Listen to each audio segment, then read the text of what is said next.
Como assim Emhyr é o pai da Ciri? Ele não tinha morrido junto com a Pavetta? Por que as pessoas ficam chamando ele de Chama Branca? Por que ele quer tanto a Ciri? Aliás, porque todo mundo quer tanto a Ciri. Por que ela é tão importante? Quem foi aquela entidade que a possuiu? Aqui nesse vídeo nós vamos revisitar a temporada inteira para explicar os pontos principais para a gente conseguir entender bem aquele final e como o término dessa temporada nos deixa para uma terceira. Fala galera, como é que vocês bem? Sejam muito bem-vindos a mais um vídeo aqui do canal. Vídeo esse para falar desse universo que eu gosto tanto, que é o universo de The Witcher. Já tem alguns vídeos sobre a série aqui e eu penso em postar outros, então se você gosta dessa série, se você gosta desse universo e desse tipo de conteúdo, não perde tempo não. Se inscreve no canal se não está inscrito, ativa o sino de notificações e me segue lá no Instagram, porque às vezes o YouTube não notifica, não recomenda meus vídeos, mas lá eu aviso toda vez que eu posto um vídeo novo. A série The Witcher é baseada na série de livros The Witcher, né? Série de livros de mesmo nome desse autor polonês. São 7 livros que compõem a história principal e tem um 8º livro que saiu bem depois, que é meio que opcional. A primeira temporada da série adaptou muito bem os contos contidos nos livros 1 e 2, e era esperado que essa segunda temporada adaptasse o conteúdo do terceiro livro. Só que a showrunner, em uma entrevista recente, disse que ela planeja fazer 7 temporadas da série. E sendo bem sincero com vocês, os livros de The Witcher não são tão extensos assim para preencher 7 temporadas, tendo 8 episódios com 1 hora de duração cada um. Então a gente já começa a ver as consequências, deles quererem estender tanto a história aqui nessa temporada, porque muita coisa dessa temporada não existe nos livros, foi criação dos showrunners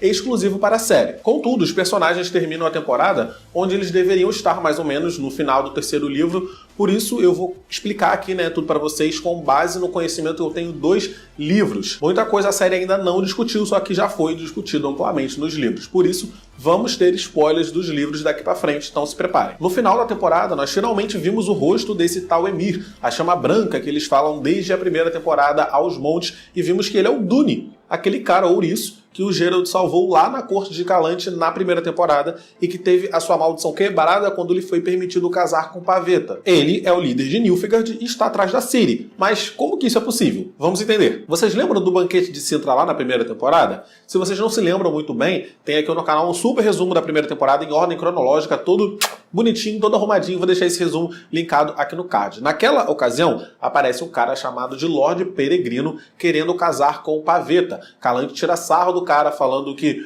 quem é que vai tirar a coroa das mãos do usurpador? E ela faz chacota mesmo, falando que Cintra é a Joia do Norte, mas Nilfgaard é o Estrume do Sul. Calante até diz que reis nilfgaardianos não permanecem no poder, e ela está dizendo isso porque nesse momento o trono de Nilfgaard não está nas mãos da família real, mas está nas mãos de um usurpador que deu um golpe. O que acontece é que a população nilfgaardiana não estava muito contente com o imperador, que não estava ligando muito para sua corte, as pessoas estavam passando fome enquanto ele gastava todo o seu dinheiro com mulheres, com prostitutas. Então tem esse rapaz chamado de usurpador, que era apenas um simples soldado, mas ele foi ascendendo, virou general, se aproximou da aristocracia nilfgaardiana, arrumou aliados e conseguiu dar um golpe e detronou o imperador Fergus, que é o pai de Emhyr, o pai de Dany. Contudo, se vocês acompanham bem histórias medievais, vocês sabem bem disso, o sangue sempre fala mais alto. E se tem uma pessoa no mundo que tem uma pretensão ao trono mais forte que a sua posição sempre será ameaçada. Você nunca vai ficar tranquilo no poder. Vamos usar Game of Thrones de exemplo, A família Bolton tomou conta de Winterfell, mas o Ramsay queria casar com a Sansa para ele fortalecer a sua pretensão ao trono, porque o povo sempre se lembra. Bom, o usurpador tomou o trono do imperador Fergus e o torturou para que ele o legitimasse no trono, para que ele legitimasse o golpe, mas o imperador não fez nada disso. Para tentar pressionar o antigo imperador Fergus, ele pegou o feiticeiro para amaldiçoar o filho do imperador. Então ele transformou o Emhyr, o príncipe, que na época tinha apenas uns 13 anos, nesse ouriço que nós vimos na primeira temporada. Mas mesmo assim o imperador não o legitimou, e aí o usurpador tomou uma atitude extrema. Ele matou o imperador e largou o príncipe na rua, assim, mandou cachorros atrás dele para que o príncipe morresse. Só que o Emhyr sobreviveu. Cintra fica ao norte, enquanto Nilfgaard fica ao sul. Isso é bem comentado nessa temporada. Então, o príncipe Emhyr, agora, um ouriço Duny, quando ele foge lá de Nilfgaard, ele viaja em direção ao norte, em direção a Cintra. E quando está chegando ali nos arredores de Cintra, ele encontra com o rei, muito machucado, salva a vida dele e como agradecimento ele convoca a Lei da Surpresa, como nós vimos bem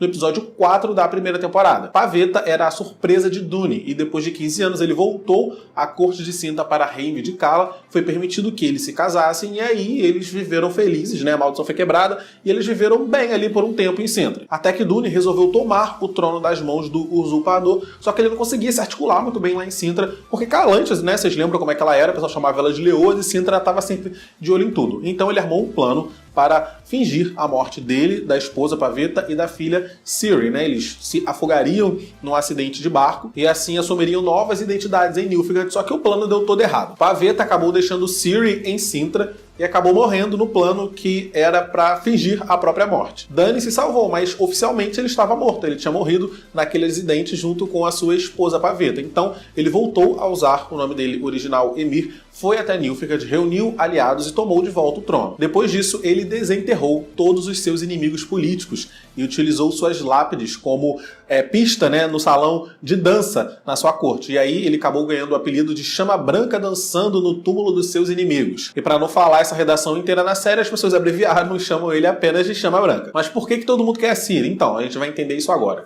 Desde a primeira temporada, né, eles falam bastante dessa criança de sangue antigo. Isso significa que a Ciri é descendente dessa elfa maga muito poderosa que se chamava Lara Dorren. Ciri possui o sangue antigo por ser descendente dessa elfa. Só que não é qualquer elfo que tem o sangue antigo, né? É só elfos de uma linhagem específica. Ciri tem, e por isso ela é portadora de uma magia imensa. Vimos lá no filme The Witcher, A Lenda do Lobo, que Kaer Morhen sofreu um ataque há 100 anos atrás, e depois desse ataque eles começaram a entrar em extinção porque eles não conseguiam mais fazer novos bruxos. Essa temporada mostrou pra gente que o sangue de Ciri pode ser usado para criar novos bruxos. Isso não tem nos livros, mas é canon na série, então a Ciri já começa a ser importante aí. O sangue antigo tem diversas propriedades mágicas, então é interessante você manter a Ciri ali por perto, sem falar que ter a Ciri pra você, né, ter ela com você, é a forma mais fácil de você retomar o trono de Cintra. Lembra que eu falei lá do sangue, da pretensão ao trono? Nessa temporada a gente chegou até a ver uma conversa ali entre os reis do norte falando sobre ela, né?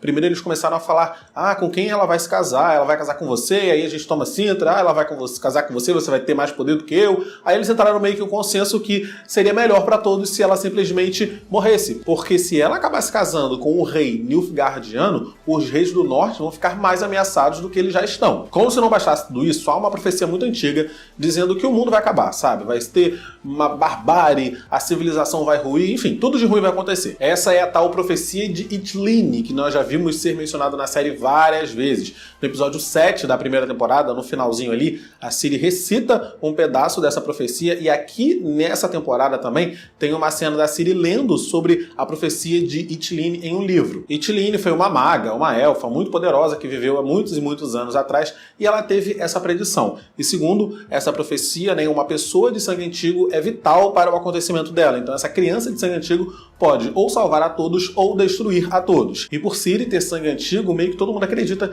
que Ciri é a pessoa que a profecia está se referindo. Então é muito importante você ter Ciri por perto, porque se Ciri passar pro lado ruim, ela pode, né, destruir e matar todo mundo. E trazer Ciri pro lado certo pode significar a salvação de todos, né? Isso é mais ou menos o que todo mundo ali no continente acredita, menos o imperador de Nilfgaard. Ele interpretou essa profecia de uma maneira diferente e ele não acredita que Ciri é a pessoa citada na profecia que vai salvar todo mundo ou destruir todo mundo, mas ele acha sim que Ciri tem um papel importante no andamento das coisas. Emhyr acredita que a profecia de Itline não estava se referindo a Ciri, que estava se referindo a ele, que ele era o escolhido. E para ele conseguir preencher, né, e fazer essa profecia acontecer, ele precisaria casar com uma mulher de sangue antigo, e aí o filho dele com essa mulher de sangue antigo que governaria todo o mundo conhecido. E é por isso que ele está indo atrás da Ciri. Ciri tem sangue antigo, então ele acha que a cria dele, o filho dele com a Ciri, vai gerar nesse governante mor geralzão aí que vai salvar todo mundo. É por isso que ele começou a guerra com Cintra, porque capturar a Ciri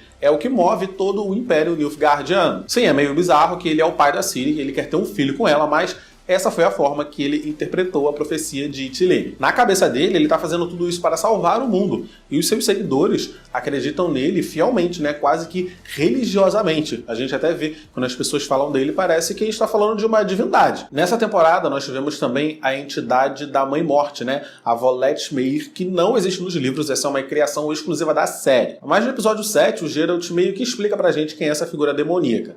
Ele diz que os primeiros bruxos foram contratados para prendê-la, e que os bruxos conseguiram, né, colocar essa entidade presa nessa cabana. Descobrimos que essa entidade se alimenta do medo das outras pessoas e descobrimos também que ela não é desse mundo. Não, mas peraí, como assim não é desse mundo? O multiverso existe em The Witcher? E a resposta é sim. O que acontece, isso a gente vai ver com mais detalhes na minissérie, que já está confirmado, já teve até um primeiro teaser, né? A minissérie The Witcher Blood Orange. É que há muitos e muitos anos atrás, os mundos eles eram separados. Tinha o mundo dos elfos, tinha o mundo dos monstros, tinha o mundo dos humanos, e aí aconteceu a conjunção das esferas que uniu todas essas pessoas no mesmo mundo. A conjunção das esferas foi muito falado, muito citado aqui nessa temporada, porque foi esse evento que permitiu que todos os seres humanos, inumanos e monstros habitassem no mesmo plano. Aqueles monólitos, né, aquelas pedras que a Ciri quebra, são resquícios dessa conjunção. Então lá no final, quando a Volette Meir parte, a árvore que tem lá em Kaer Morhen, ela descobre, né, que dentro da árvore ali há um monólito. Então quando começa a sair bicho dali, ela está trazendo bicho de outras dimensões para esse mundo através do monólito, né, do resquício da conjunção. E aí no final, depois que eles conseguem tirar o demônio dentro do corpo da Ciri, né, o Geralt meio que a encoraja e Ciri viaja até a dimensão da Volette Meir e ela vai embora, né, voando toda alegre, toda contente, porque agora ela finalmente está em casa. Só que enquanto eles estão lá, eles se deparam com a caçada selvagem, que é descrito como um grupo de espectros, e vimos que eles se interessaram ali pela Ciri, né? Eles inclusive a convidaram para se juntar a eles. Eles reconheceram que a Ciri tem sangue antigo e provavelmente vai ser mais uma galera que vai caçar a Ciri agora. Eu tô ficando até com pena da Ciri, coitada. O continente inteiro atrás da garota e agora até seres de outras dimensões também estão atrás dela. Será que a Ciri vai conseguir escapar? E aí vemos que a Yennefer recuperou seus poderes, né? No começo da temporada, depois de fazer a magia de fogo, ela ficou sem poderes. Ela meio que fez um pacto com a Volette Meir de levar Ciri até Cintra e a Volette Meir devolveria os poderes da Yennefer, só que ali no meio do caminho a Yennefer se arrependeu e no final da temporada, quando ela sacrifica para salvar a Ciri, ela recupera seus poderes. E isso é uma coisa totalmente exclusiva da série. Isso não tem nos livros, a Yennefer nunca perde os poderes nos livros. E vimos também ali no final que a elfa Francesca teve o seu filho assassinado. Ela acredita que isso é trabalho dos reis do norte e saiu para matar criancinhas também para se vingar. Vocês sabem o que significa isso? É claro, uma guerra está para eclodir. E é isso, espero que tenha dado para vocês entenderem melhor, né, os acontecimentos dessa temporada e que vocês estejam preparados para a terceira. Eu devo postar mais alguns vídeos de The Witcher falando mais sobre a história, então fiquem ligados aqui no canal. Deixa o seu like se você ainda não deixou, porque o like me ajuda pra caramba, e se inscreve no canal se você ainda não está inscrito. Clica nos vídeos que estão aparecendo aqui do lado para assistir meus vídeos anteriores. É isso, tchau e até o próximo vídeo.